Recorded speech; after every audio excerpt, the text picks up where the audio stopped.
Hello दोस्तों, आज हम यहाँ पर बहुत ही इंपॉर्टेंट क्वेश्चन आज हम यहाँ पर डिस्कस करने वाले हैं। और लास्ट क्लास में भी हमने 3 इंपॉर्टेंट क्वेश्चन जो है वो यहाँ पर रियल नंबर के देखे थे। और यदि आपने वो अभी तक यहाँ पर नहीं किए हैं, उनको सॉल्व नहीं किया है, तो मैं उसकी जो लिंक है आपको डिस्क्रिप्शन में दे दूंगा, तो पहले आप उस वीडियो को भी यहाँ पर देख लीजिए। तो आज यहाँ पर हम क्वेश्चन नंबर 4 यहाँ पर लेंगे। 3 क्वेश्चन हम ऑलरेडी डिस्कस कर चुके हैं लास्ट क्लास में। तो चलिए हम यहाँ पर इसको स्टार्ट कर लेते हैं। तो क्वेश्चन में है यहाँ पर prove that √3 is irrational number. तो हमें यहाँ पर प्रूव करना है कि √3 जो है वो यहाँ पर एक इरेशनल नंबर है। तो हर साल इससे रिलेटेड क्वेश्चन आते ही एग्जाम है। कभी √3 दे देते हैं, कभी √5 दे देते हैं, कभी √7 या कभी √2। तो यदि आपको कुछ भी दे, क्वेश्चन करने का जो फॉर्मेट रहेगा वो सभी में सेम रहेगा, केवल आपको यहाँ पर डिजिट जो है इसकी चेंज करना रहेगी। तो चलिए हम इसको सोल्व कर लेते हैं यहाँ पर।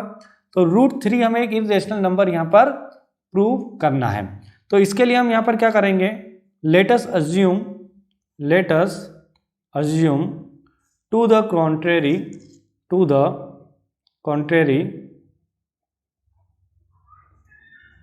√3 is रेशनल नंबर। तो हम यहाँ पर क्या करेंगे, √3 को जो है यहाँ पर एक रेशनल नंबर यहाँ पर हम मान लेंगे। तो रेशनल नंबर्स यहाँ पर क्या होगा, जो रेशनल नंबर का मतलब क्या हो गया कि we can write. Rational number का मतलब ये हुआ कि हम यहाँ पर इसको a/b के फॉर्म में लिख सकें। तो इरेशनल नंबर को हम यहाँ पर a/b के फॉर्म में नहीं लिख सकते। तो रेशनल नंबर हम यहाँ पर पहले मान लेते हैं कि √3 यहाँ पर एक रेशनल नंबर है। तो इसको हम यहाँ पर क्या लिख देंगे, a/b। Here a and b are coprime numbers. अब आप सोच रहे होंगे कि ये को प्राइम नंबर्स क्या होते हैं। तो जैसे कि को प्राइम नंबर का मतलब ये है कि यहाँ पर कोई भी कॉमन फैक्टर यहाँ पर नहीं होना चाहिए। जैसे एग्जाम्पल के लिए 2/3। तो यहाँ पर 2 और आप 3 का देखेंगे तो केवल अगर 1 होगा, 1 यहाँ पर पॉसिबल है, बट 1 के अलावा कोई भी यहाँ पर कॉमन फैक्टर यहाँ पर नहीं होना चाहिए। जैसे कि ये यहाँ पर एक को प्राइम नंबर हो गया 2/3। 4/7 एक को प्राइम नंबर हो गया, क्योंकि यहाँ पर भी कोई भी जो है यहाँ पर एक फैक्टर यहाँ पर कॉमन नहीं है।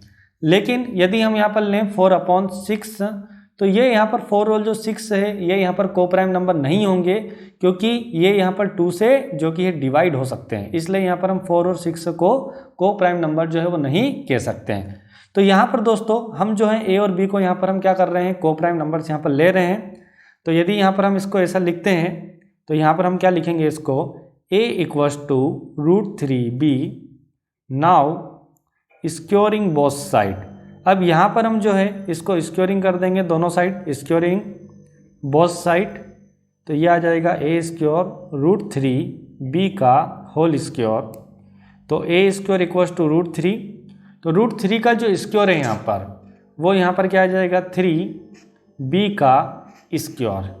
तो यदि आप इसको समझेंगे तो 3 जो है इसके यहाँ पर क्या चला जाएगा, डिवाइड में चले जाएगा। तो b² का वैसा भी वैसे लिख सकते हैं कि a²/3। It's mean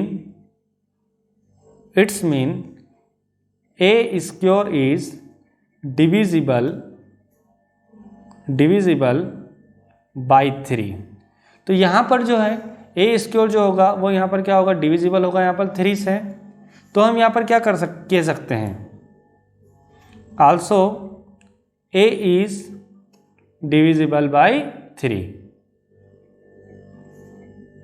यदि दोस्तों यहाँ पर a² जो है वो यहाँ पर 3 से डिवाइड हो रहा है, तो a भी यहाँ पर क्या होगा, 3 से डिवाइड होगा।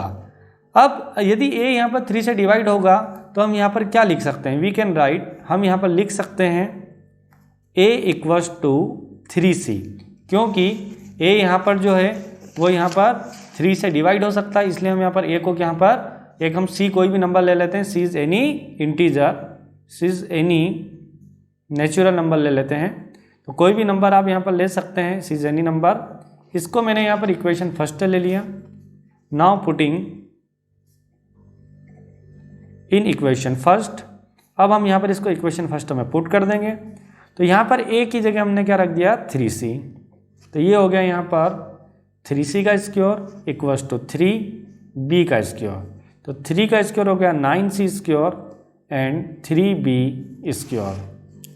तो ये हो गया यहाँ पर 3 3 जा 9, 3c² = b²। और यदि हम इसको समझें तो ऐसा भी लिख सकते हैं कि बी स्क्वायर अपॉन में 3। इसका मतलब यहाँ पर क्या होगा कि बी स्क्वायर जो है वो 3 से डिविजिबल होगा। B square is divisible by 3, so also, या इट्स मीन ऐसा भी करके आप लिख सकते हैं, B is also divisible by 3। तो बी यहाँ पर क्या होगा, डिविजिबल होगा बाय 3 से। अभी हमने यहाँ पर देखा कि ए बी यहाँ पर डिविजिबल हो रहा है 3 से, एंड यहाँ पर जो है बी जो है वो भी यहाँ पर डिविजिबल हो रहा है 3 से। और जब हमने यहाँ पर ए और बी को जब हमने यहाँ पर लिया था, ए एंड बी को, वो यहाँ पर हमने कोप्राइम नंबर लिया था। बट जैसा हमने यहाँ पर सोल्व किया कि ए यहाँ पर 3 से डिविजिबल हो रहा है और बी भी यहाँ पर जो है वो 3 से जो कि डिविजिबल हो रहा है, इसका मतलब तो ये हुआ कोप्राइम नंबर है ही नहीं, जो कि यहाँ पर देखते हैं कि वो गलत हो गया। At least one common factor,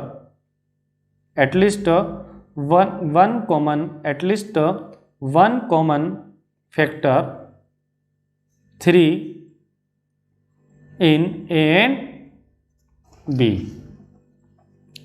So our assumption is wrong. तो दोस्तों यहाँ पर क्या हुआ कि जैसा कि हमने यहाँ पर A and B coprime number लिए थे, बट यहाँ पर बाद में क्या हुआ कि ये यहाँ पर दोनों जो है यहाँ पर कोप्राइम नंबर नहीं आए। ठीक है, तो इसका मतलब यहाँ पर यह है कि जो हमने जो अज्यूम यहाँ पर किया था कि √3 एक इरेशनल नंबर है, इसका वो हमने गलत अज्यूम यहाँ पर किया था। तो यहाँ पर यह प्रूव होता है कि √3 जो है एक इरेशनल नंबर है। तो हम यहाँ पर लिख सकते हैं √3 इज इरेशनल नंबर। कई बार इसी क्वेश्चन में थोड़ा सा और आगे यहाँ पर एक क्वेश्चन पूछ लिया जाता है, जैसे कि मैं एग्जांपल यहाँ पर ले लेता हूँ, 2 + √3 इज इरेशनल नंबर। हमें यहाँ पर ये प्रूव करना हो कि 2 + √3 इरेशनल नंबर है। यहाँ पर कुछ मल्टीपल भी आपको दे सकते हैं, सपोज आप यहाँ पर ले लीजिए 7। तो जैसे कि 2 + 7 √3 यदि आपसे पूछ लिया जाए ये इरेशनल नंबर आपको प्रूव करना है, तो सेम आप वही करेंगे कि हम यहाँ पर मान लेंगे कि एक यहाँ पर एक रेशनल नंबर है, तो 7 √3 ये यहाँ पर आ जाएगा a/b -2 एंड √3 a/ ये 7 यहाँ पर डिवाइड में चले जाएगा एंड 2/7। तो यहाँ पर दोस्तों क्या होगा कि √3 एक यहाँ पर इरेशनल नंबर है और ये यहाँ पर रेशनल नंबर है, जो कि यहाँ पर पॉसिबल नहीं होगा। यदि कभी भी क्वेश्चन में आपसे ऐसा पूछा जाए कि इसको भी आपको प्रूव करना है इसके आगे कि ये यहाँ पर क्या है, एक इरेशनल नंबर है, तो हम यहाँ पर वही सेम इसको रेशनल नंबर मानेंगे, थोड़ा सोल्व करेंगे। सोल्व करने के बाद हम यहाँ पर लिख देंगे कि ये यहाँ पर क्या है, यहाँ पर एक ये इरेशनल नंबर अभी हमने प्रूव करा और यहाँ पर ये जो है एक रेशनल नंबर है, यानी कि ये पॉसिबल हो सकता है क्या कि इरेशनल नंबर यहाँ पर रेशनल नंबर के इक्वल नहीं हो सकता। तो यहाँ पर भी हमारा जो अजम्पशन होगा वो रॉन्ग होगा और हम यहाँ पर लिख सकते हैं कि 2 + 7 √3 यहाँ पर क्या होगा, एक इरेशनल नंबर होगा। अब दोस्तों हम यहाँ पर नेक्स्ट क्वेश्चन ले लेते हैं, जो कि ये भी बहुत वेरी मोस्ट आईएमपी क्वेश्चन है और जरूरी नहीं है कि एग्जाम में यही क्वेश्चन आए, इससे रिलेटेड यहाँ पर दूसरे क्वेश्चन भी आपको आ सकते हैं। कुछ टर्म्स यहाँ पर केवल चेंज कर सकते हैं वो। तो जैसे कि यहाँ पर क्वेश्चन है right in the decimal form, यानी कि हमें इसको यहाँ पर डेसिमल फॉर्म में चेंज करना है और वो भी आपसे पूछा जाएगा एक्चुअल में कि विदाउट एक्चुअल डिवीजन, यानी कि आपको ऐसा नहीं कि एक्चुअल आपको पूरा डिवाइड करके आपको इसको डेसिमल फॉर्म में लाना है, ऐसा नहीं करना है। तो आप इसको यहाँ पर कैसे करेंगे, तो बहुत ही इसकी सिंपल ट्रिक है और ये मैंने आपको लास्ट क्लास में भी बताया था कि हमेशा आपको यहाँ पर क्या करना होगा कि अपॉन में जो है यहाँ पर 10 आपको लाना रहेगा। मतलब कि हमेशा जो अपॉन वाली जो टर्म्स है वो 0 की 10 हो, 100 हो, 1000 हो, उस टर्म्स में यहाँ पर आना चाहिए। तो जैसे कि यहाँ पर क्या है, 2 की पावर यहाँ पर 3 है और यहाँ पर है 5 की पावर 5। अब यहाँ पर 5 की पावर 5 है, ये पावर ज़्यादा है और ये पावर यहाँ पर कम है, तो इसको भी हम यहाँ पर पूरी कोशिश करेंगे कि ये भी पावर यहाँ पर क्या बन जाए, 5 बन जाए। इसके लिए हम यहाँ पर क्या करेंगे, 2 की पावर 2 का मल्टीप्लाई कर देंगे एंड 2 की पावर 2 का यहाँ पर हम डिवाइड यहाँ पर हम कर देंगे। तो 2 की पावर 2 यहाँ पर हो जाएगा 4 एंड ये यहाँ पर है 2 की पावर 3 और यहाँ पर है 2 की पावर 2। तो जब यहाँ पर जो बेस सेम हो तो बेस सेम होगा तो यहाँ पर क्या होगा, पावर जो है यहाँ पर 8 हो जाएगी और ये हो गया यहाँ पर 3 + 2 × 5 की पावर 5।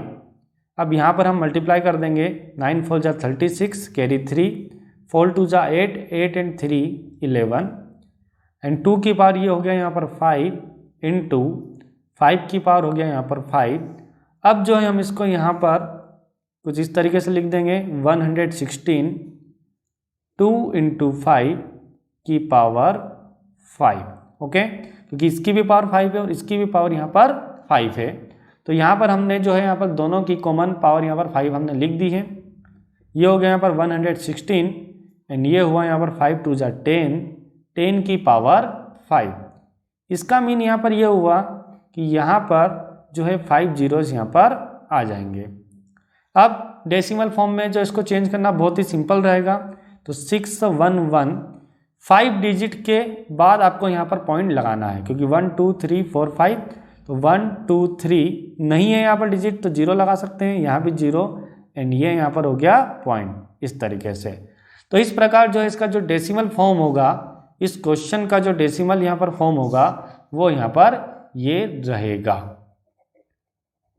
और नेक्स्ट क्लास में हम जो है पॉलिनोमियल चैप्टर जो है सेकंड चैप्टर हम जो स्टार्ट करने वाले हैं। और यदि आपने अभी तक इसलिए चैनल को सब्सक्राइब नहीं किया है तो आप चैनल को सब्सक्राइब कर लीजिए और बेल आइकन पर क्लिक कर लीजिए, क्योंकि जैसे ही मैं आपके लिए वीडियो अपलोड करूंगा वैसे ही आपको नोटिफिकेशन मिल जाए और आप जितनी जल्दी से जल्दी सभी चैप्टर को फिनिश कर लें। तो चलिए दोस्तों, हम यहाँ पर मिलते हैं नेक्स्ट क्लास में, तब तक के लिए गुड बाय।